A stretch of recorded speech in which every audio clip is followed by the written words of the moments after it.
All right, we are back again with the 51 Chevy S10 Suburban panel truck. Hadn't been on this thing in a while because we were busy working on other stuff, but now the opportunity has come back to allow me to work on this thing yet again. What we're going to be doing this time is, well, trying to finish out the inside. Got a whole bunch of crap right here to put in. Everything from headlight housings, an electric fan, signal lights, mirrors, you name it. Got a whole bunch of junk. But one of the first things I want to do is resituate this old dash, which as you can see is rusted all to hell, so there's really no loss there by me modifying it. But the way our steering column is situated, it's going to be in the way, or more accurately, the dash will be in the way of me getting this steering column all the way up where I can mount the thing. So to remedy that problem, I'm essentially going to cut this whole dash out, trim it down, and then remount it further in towards the firewall so I can get the clearance necessary to be able to put our steering column back up. Now, I would really like to try to retain all this old stuff right here in the dash, even if I end up damn near putting the dash flush against this area right here because I trimmed a lot of material out. But whatever I have to do, I'm gonna do it. Again, the dash is rusted all to crap anyway. It's really trash. But that's where we're gonna start first. Get this dash situated, get our steering column put back up, and try to mount the gauge cluster as well, so we can get closer to actually being able to start and run this thing under normal circumstances. One last thing is, after we do get our dash situated, the next thing I'm going to want to do is try to somehow situate our HVAC ductwork back under there and visit the wiper assembly, because we got the motor and some arms to put in there, so I could at least try to see what that's going to involve. But again, let me hack out this dash first.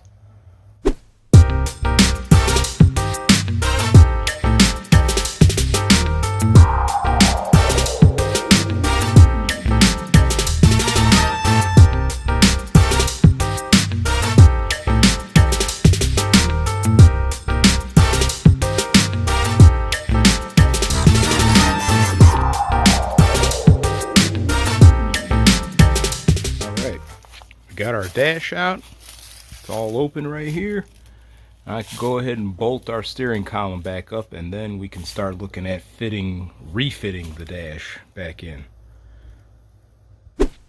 Okay, took a minute to trim around the edges of our dash panel, enough so to be able to get it to fit recessed. As we could see, I also mounted our steering column back up so we'll have a good reference point of where we need to put the dash.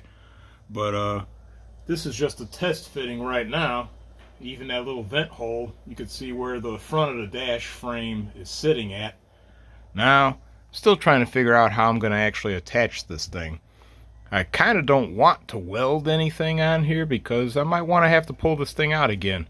So still kind of juggling in my head how I'm going to fabricate some kind of brackets or whatever that I could use to secure the dash panel to the inside area. I'll get back with you on that. Stand by. Alright, we got our dash panel secured in place after trimming it all down. It's actually anchored at 5 different points. The first one, if you didn't notice in that corner there, is a little angle bracket that is welded to the underside of the body and then secured to the dash with a self-tapping screw. Same thing right there. Next place that it's secured at, and have to climb in here, is at this point right here. This other little angle brace welded along this point right here and then secured with self-tapping screws. I will have to make a little panel to go over this later to cover that whole old vent hole. Then the last place, I have to go in here to kind of show if I can, There's a self-tapping screw right there, and the same thing on that side over in there. Those were the first ones that were put in to help hold the dash in place while I further lined everything up. Now, with that done, you can clearly see the steering column clears the dash panel nicely enough that our shifter can move. There's plenty of space between the steering wheel and the dash, so that's all good. Next thing I'm going to have to do is mount our gauge cluster in there. More than likely what I'm going to end up doing is hacking out that whole face right there because, well, that gauge cluster is pretty big, and to get it in there anyway, it's going to involve, well, me hacking some metal out of that dash. But, yep, as usual, shooting from the hip gives you this kind of situation, so let's load up some more bullets and take another few shots. Stand by.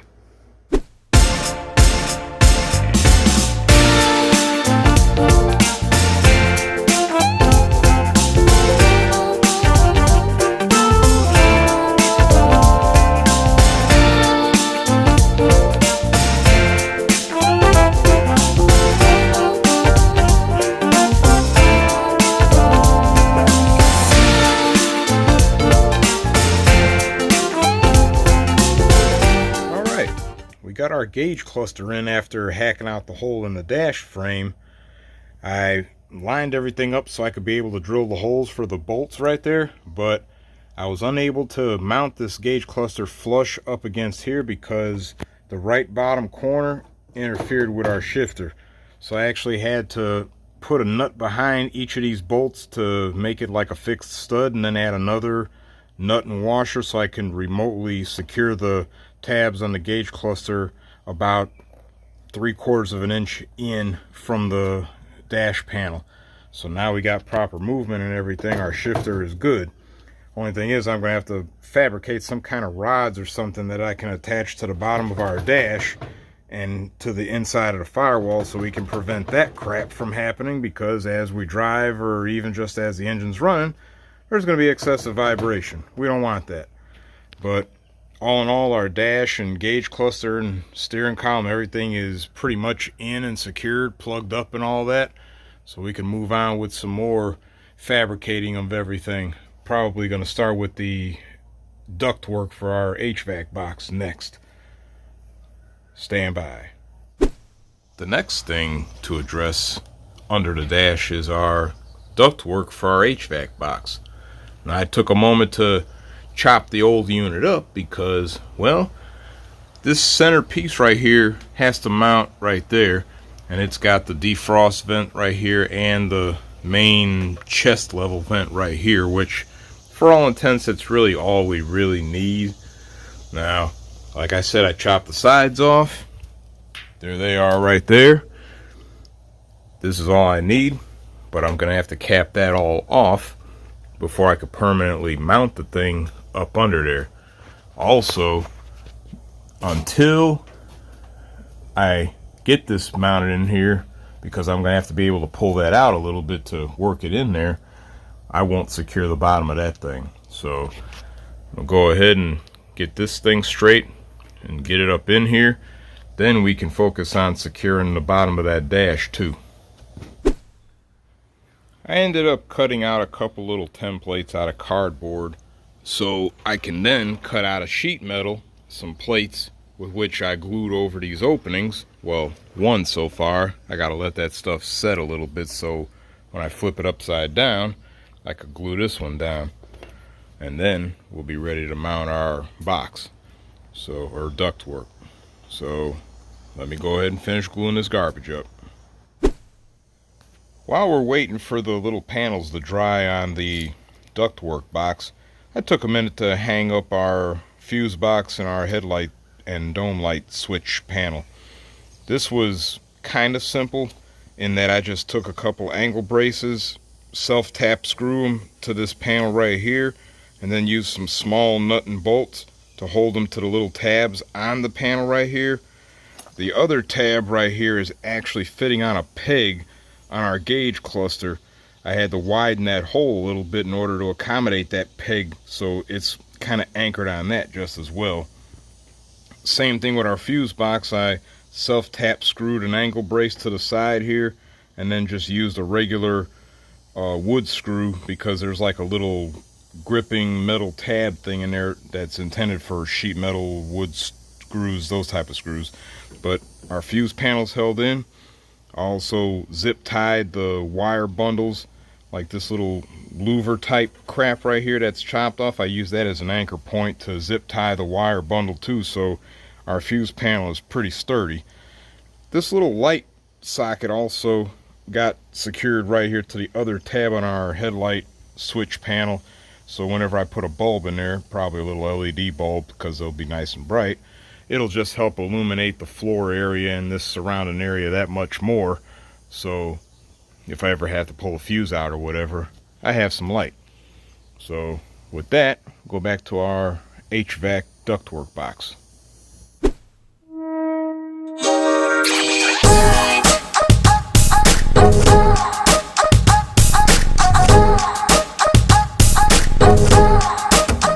Alright, we got our ductwork in place. There's a couple little tabs in the back there where the defroster vent goes that'll allow me to secure it back there, but I might try to see if there's any other way I can put some kind of bracket or something on here to hold it at the bottom here just as well, if I don't just simply drive some wood screws right through here and attach it right to this part of the HVAC box. The chest vent terminates right here in front of this vent, so this kind of masks the whole thing as far as the crappy look of how it was all cut up and everything. As far as our defrost vent's concerned, I'm gonna have to figure out some kind of creative way to address that. How? I have no idea. More than likely it's going to involve me pulling this thing back out again, so whatever I do is going to have to be something that's somewhat temporary. More than likely I might have to add some more plugs or something to the defrost thing, and then add some kind of little tubes or whatever that'll kind of bring the vent up to here, or just fabricate something that's going to automatically direct air up even from here, and just have a fixed air output that blows air out all over the place. We'll figure out something. We always do. On with the work. Sometimes things have a way of working out for you where it takes an otherwise overcomplicated situation and turns it into an oversimplified situation. Such is the case with our ductwork right here. There's a little lug in here to accommodate a sheet metal type screw where it was mounted in the S10 originally, and it was in just the right enough position to allow me to drill a hole through the dash right there and apply a sheet metal screw to help hold the dash in place. I'll probably paint this garbage later so it'll at least kind of mask that screw, maybe match this up. But anyway, as far as our duct, we got 3 mounting points. 2 are just simple sheet metal screws along the bottom going through the lips on this upper ductwork and going into the lower ductwork. Our evaporator and heater core out of the way, so there's no danger of that. And then there's an original mounting tab where the top of this thing bolts to the inside of the firewall on the S10 body there. As for our defrost situation on the 51 dash, the original defrost vents are still present at the top, probably about a ½ inch of opening between there. My theory might be, if enough air volume moves out of these original defrost vents, it might push enough air out through these little vents here and roll up to hit the window. Who knows? Maybe not. The only other option is to fabricate some type of panel thing that can hook right here, so when the air blows out of this chest vent, it gets redirected up to where it'll hit the window. Sounds tacky as hell, but if it works, hey, gotta go with practicality here. Can't always go with aesthetics. So yeah, we'll see what happens on that end. But in the meantime, I still have to fabricate a panel right here, hence that piece of sheet metal from a dryer door, to accommodate our HVAC switch panel and radio. And we'll see what kind of monstrosity we come up with on that. So stand by. Alright, took our dryer door panel, trimmed it down so it could fit right here, it'll be at an angle. It'll be bolted or secured with sheet metal screws or whatever to the bottom on the floor. Still have to figure out how to get it up here, but we'll figure that out. At the same time, I drew a couple templates for our radio and our HVAC control panel, so I'll go ahead and cut those out as well and mount this stuff, which this will mount in from the inside, so I could take advantage of these little holes right here on the sides to put some nuts and bolts in place. And same thing with our radio panel, just take advantage of the holes and put some nuts and bolts in place and conclude that. Then of course mount it. So let's continue. Alright, here's what we came up with for our panel for our controller and radio. Simple sheet metal from a washer door or dryer door as stated, and trace the holes, cut the holes out, use the mounting tabs on both pieces to mount both of them in place on the sheet metal with the nuts and bolts. Also took a minute to cut a piece of hose, a long piece of hose, and slit the hose so I could insert it and glue it actually over the sharp edges of the sheet metal right here, so well, nobody gets a laceration by accidentally brushing up against that metal. Now, I'm gonna have to mount this still, but there's a little tab right there from that part of the door. I'm probably gonna just drill a hole through that and into the floor where I could put some sheet metal screws through there to hold it at that point. Still got to figure out how I'm gonna get it up here though. I'll get back to you on that one. Alright, we got our little control panel in place here. A lot of it is pretty bootleg, but that's how it goes when you're improvising stuff. As I stated before, I added self-tapping screws back here on this bottom flap, drilled holes first and then drove the self-tapping screws in.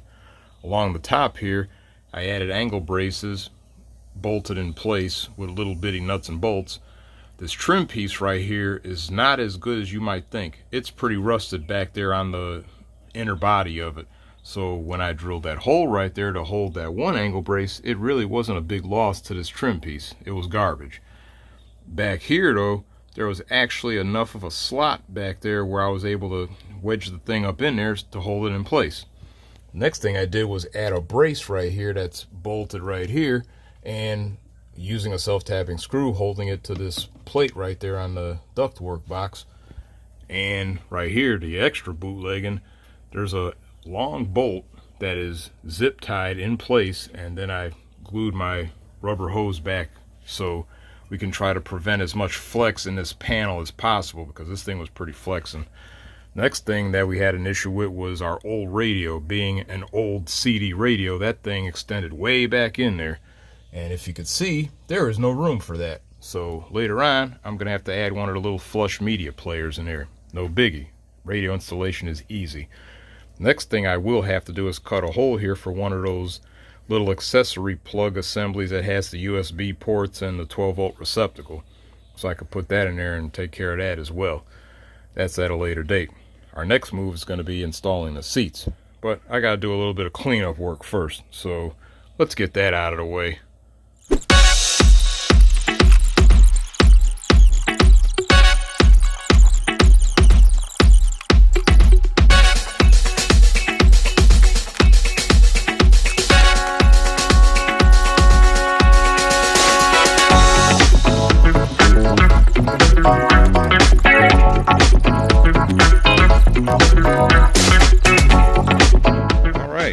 We got our S10 seats mounted back in place, same points, same nuts and bolts.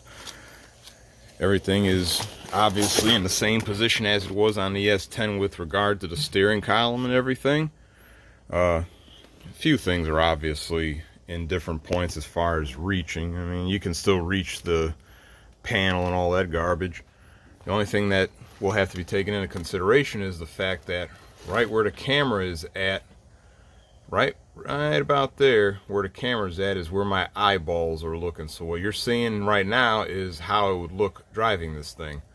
Now, that's either going to mean getting used to actually trying to drive this thing with that type of visibility or lack of, or figure out some kind of way to raise the seat up enough to get to about that point right there. We'll have to figure that out later because there's a lot more we got to do on here. Of course, after I do get the thing together, I could do some test driving just to see how it is like to drive this thing in this position, to see if it's something that's manageable or something that'll have to be addressed. But the next thing we got to do is see if we could remove all this window regulator crap, which means more than likely I'm going to be cutting some crap out because all this stuff is rusted in place anyway. Rusted in place and rusted together where it's not even working. So let's start with that crap. Stand by.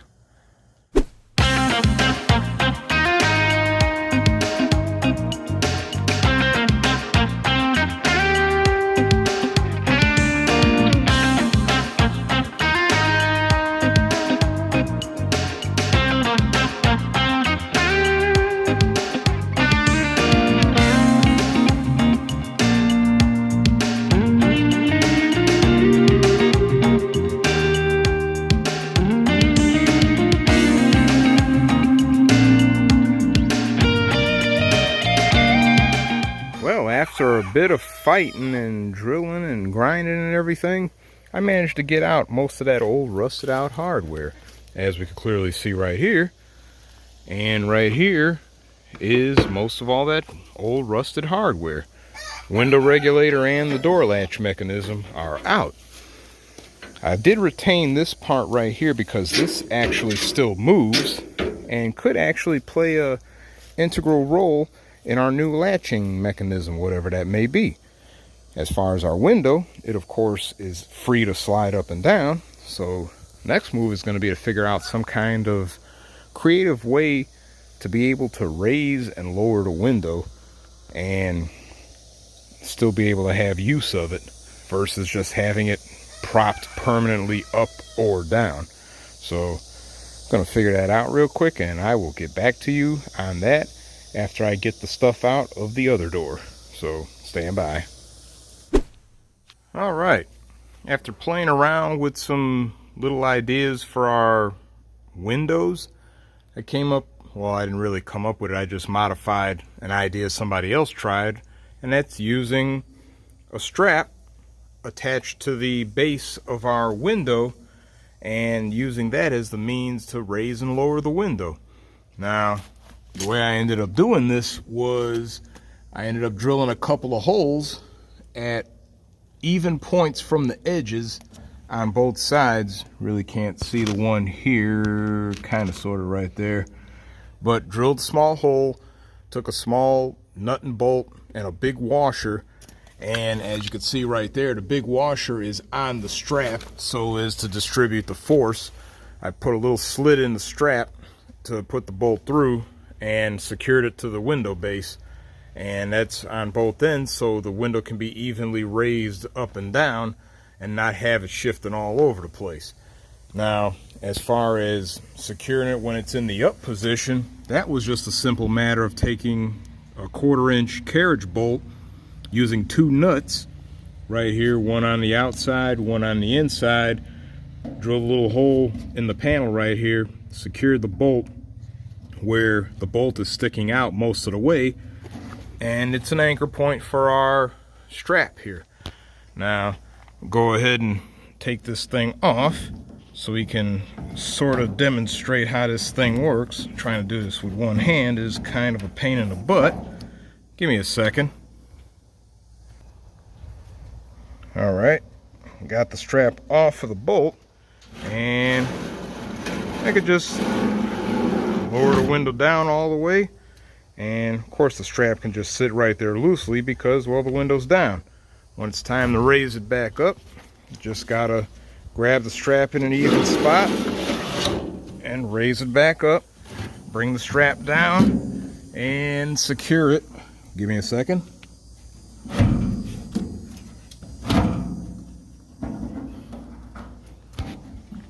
Go ahead and secure it back on the bolt, and the window's in the closed position.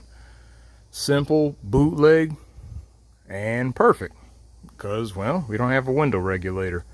So with that done, we'll go ahead and get the driver's side window done the same way. And then we're going to figure out what we can do about latching our doors. That'll be interesting. Stand by. Alright, got our driver's side window taken care of, ready to rock and roll. So now we can move on to door latches. And I'm going to mess with this one first, since this one actually has some hardware available for me to play with. Let's see what kind of crap I can come up with on this. Alright, let's take a look at the bootleg crap that we did for our door latching mechanism for both doors. You already seen the window raising strap thingy that's still in place. We'll shut our door right here, and let's get a good look at this monstrosity right here. Nothing but a couple of scrap braces that I have. One is a straight brace, secured in place with self-tapping screws on the end, and this other little screw right here to help hold this little brace piece that I found, so I can slide this thing like that to keep the door from opening. I ground a little slot right here in the side in order to catch that piece, and I also put two little screws right here to help guide this thing so it can slide straight in and out. Simple setup. Door's latched. It's pretty resistive, so it's not like it's going to pop open while you're riding around. At least it shouldn't. Let's go to the outside. The outside's even better. We have the regular little slide latch thingy like you use on a gate. For right now, that's going to have to do for when you get out of the truck and you want to latch the door. Obviously, there is no way to actually secure the door lock-wise, so we're going to have to work on that. But for the time being, the door can at least be latched. Let's go to the other side. Alright, on the driver's side, the same thing applies as did the passenger side with the little gate latch thingy. This door is a little more resistive, so it would probably stay shut in its own right, but we still have a latch in place. Get on in here and shut the door. Got the door shut. We got our handle right here. That handle was originally in here for the original door release mechanism. I tied the end of that handle to one of these little braces that you use for hanging light fixtures, a couple nuts and bolts. Also used the grinder to cut a little slot right there, a little coin slot. And then I took a piece of, and actually this is a conduit bracket, and I bent it into a position where it can help hold this thing in position, secured it with self-tapping bolts. And then when you work the lever, you can hold, when you pull the lever out, a little spring action kind of keeps it just in a standby position to allow you to open and close the door. But if you work it backwards, it'll latch the door, keeping the door from opening.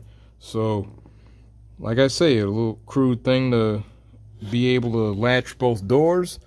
Bootleg, very much so. But for the time being, that is what we're going to have to work with until we get around to actually saving up some money to buy the proper hardware to go in these doors.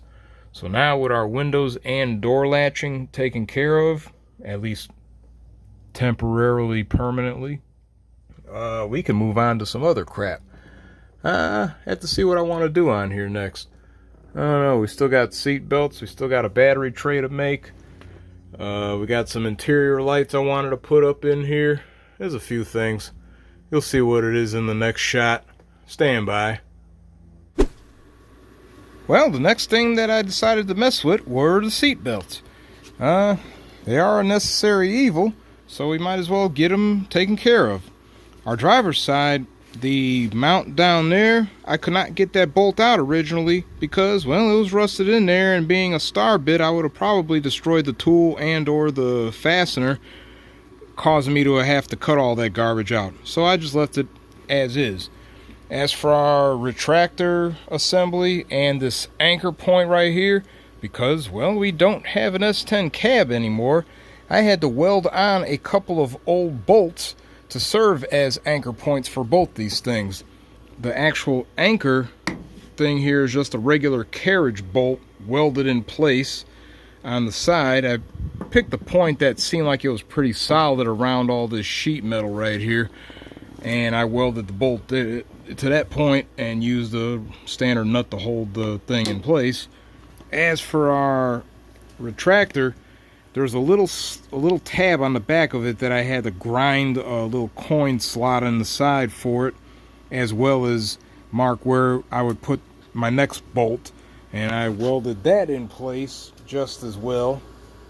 And if this thing would focus, we could get a little bit of visual there. Let me see if I can make it focus. Yeah, there we go. Like I say, I welded another bolt down there to secure our retractor assembly. So now we actually have seat belt action on the driver's side. So now, with all that done, I'm gonna go ahead and duplicate the same process on the passenger side and get our seat belts out of the way. Stand by. Our next order of business is getting our battery relocated. This area right here used to have a wood panel here, but all the stuff is rusted out. So I'm just gonna put a piece of heavy sheet metal right there to cover that hole up, and I'll have our battery cables coming up through that. Our old ground cable right here, it'll be bolted to the frame at some point with a nut and bolt. We also have a length of thick speaker wire that I routed along the frame, zip tying it to an existing wiring harness along the frame, and it's coming up right here where I have it stripped ready to go, and it's terminating right here where our old positive cable assembly is at. I'm going to actually use this coupling right here. This is more of a temporary thing since I don't have any huge crimp couplings to use for this size cabling. I'll probably put some hose around this stuff to help protect it. After I put the hose on there, I'll zip tie it all in place and everything, so it'll be at least somewhat secured and somewhat safe. So with all that said and done, the only other thing that I would do with the battery is get one of those plastic battery boxes to mount on the floor there to keep the battery covered and protected. I might even put some type of vent tube on there to help vent battery gases out since this thing is in the cab. But in the meantime, let's get this garbage together. Alright, I welded in a piece of sheet metal that was actually sheet metal salvaged from the old S10 cab. Welded it all the way around this area right here, and conveniently this little rusted out area provided a good enough spot for me to pass the battery cables through. I used some old rubber hose to help insulate the cables as they pass through, so they can go ahead and come under here where our ground cable is securely strapped with a lock nut and bolt to the frame, and the positive, of course, you've seen went back up front where it's spliced up with the old battery cable. Currently I have the battery just sitting here free and charging. Until I get the battery box, this will be how it sits. Now I want to see if this thing will start up. Let's see. Alright, well, let's see if this thing will actually start up. Let the fuel pump do its little thing. This thing should start right up.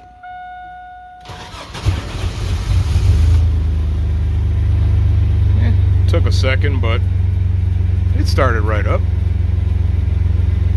Sounds like a winner. Our dash is all lit up. Well, I don't know why that high beam is on, but yeah, figure that out later. Of course there's going to be an airbag light on because, well, there's no airbags in here. Still got our mileage indicator showing just how many miles this truck originally had, but we got some running action. So I'm going to shut this thing off, seeing as there's probably hardly any water in here, much less a cooling fan. So I'm shutting down. Next little thing that I want to do is install this LED strip lighting. This was left over from another project, but it's 12 volt powered and it's multicolored, but I have it wired up for all the colors to come on at the same time, which means it's going to be white. And what I'm going to have to do is find the center point of that strip, put it dead center in the back here so I could have equal amounts going around the sides back to the front. And being 12 volts, I can direct wire it into the truck's electrical system, or in this case, our dome light system or circuit. But I have to figure out some little gremlins with that. So I'm going to have to go up front and play around with the dome light override switch and the existing interior lights and see what kind of crap I could come up with that'll actually work. As for our actual dome light, I have something else special for that you'll see soon enough. So as usual, stand by. Well, as it goes, I'm pretty much going to have to do a little rewiring. The interior lights are wired up on a switched ground setup where you constantly have 12 volts feeding into the light fixture, and the ground is switched on and off, whether it's from a door switch or from our dome override switch, which for whatever reason or another does not work. Now, the simple solution to that is just going to be to put a little switch in place that's going to be hooked up to a ground, and I'm going to add a length of wire from that light fixture as well as the one that's mounted up right there, and have them both going to this switch, so when I turn this switch on, it'll complete the ground to light those lights up. Now obviously what that means is I will further have to tap onto that circuit to get 12 volts and the ground fed up to the dome, so I can be able to hook up our strip light and our other little dome light. So let me go ahead and solder some wires and get some wires routed and do all that other garbage, get this stuff put together. Alright, on our right side I added a little bit of wire so I could mount this little light fixture right there on a existing tab. You already know about the other light fixture right there. We got our wire situated and our little switch in place, which when I turn that on, we got light action. So now, with that taken care of, now I can start hanging our strip light and get some wire run for that as well. So let me get to that. Alright, we got our light setup done. As you already seen, we have the front lights at the floor, but we also have LED strip lights going, as we could clearly see, strung all the way around the top. The daylight doesn't do it justice. I'm sure at night this will look a lot cooler and help illuminate the entire area that much more. I wired it up to a two conductor wire right here. Cable goes down and then it goes under the floor and comes up to where it's tied in with these lights here. I also use the same little clamps to hold the strip light all the way around, self-tapping screws holding the clamps in place. So with that, we have that part done. We still have a matter of our dome light that's going to go right there, and I will be tapping that into there just as well. So we'll be doing that probably next. So let's go ahead and do that. Well, of course it decides to rain while I'm working on stuff, but through rain, sleet, and snow, the mail must go through. No, that's not right. Anyway, next thing I wanted to do was get my dome light setup done. Now, this little thingy right here is actually bits and pieces from an old T8 LED bulb that was broken. I cut the board into sections and divvied them up and wired them in a series parallel circuit so this whole thing would work off of 12 volts, making this little array. This here is the brace that was removed from the truck with the original dome light fixture right here. And, well, obviously we're not going to be using that because it's all rusted to crap. But what I did here was, well, first of all, I had to weld some extra tabs of scrap metal on here to extend the reach of this thing so I could actually be able to secure this thing in place with some self-tapping screws. Then what I did here on the base for the light, I cut a pallet board and secured it with some wood screws, short wood screws at that, probably sheet metal screws, but whatever, it's held in place. Then I drilled a couple holes on the metal right here and widened them out enough to accept some zip ties, and zip tied this whole light assembly to the board right here. So next thing I'm going to do after changing another shirt is go inside the truck, hang this support brace, whatever the hell this thing is called, and start getting some wiring done so I could get this thing wired in place and conclude this circus. Stand by.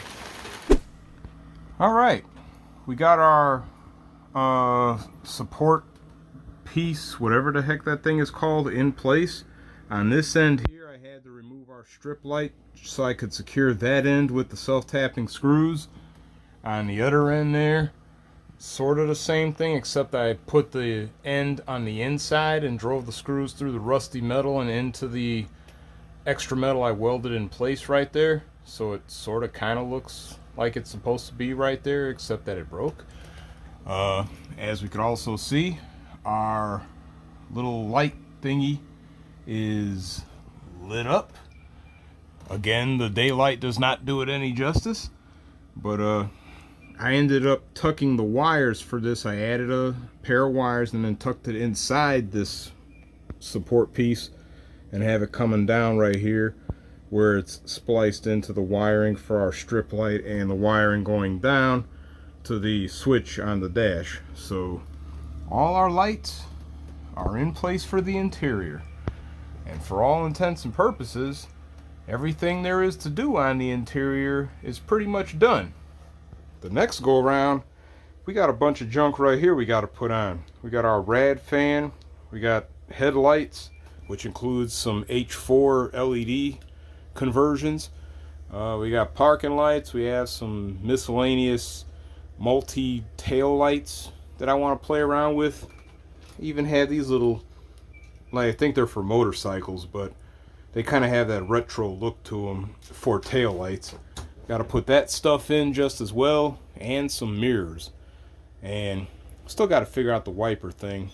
My original idea to use the old wiper stuff, that wasn't going to pan out because, well, there's really nowhere to put it because of where our dash is located. But I've seen some other apparatus that might actually work out for us, some aftermarket stuff. We'll have to see what we could do for that. More than likely, I might have to mount some crap on the top right there and have the wipers going down like that instead of up like that. So, yeah.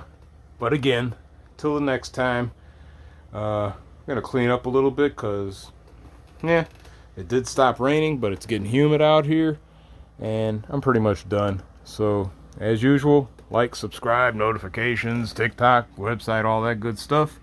And stay tuned for the next installment on the 51 Chevy S10 Suburban panel truck. And we'll catch you later. We're out.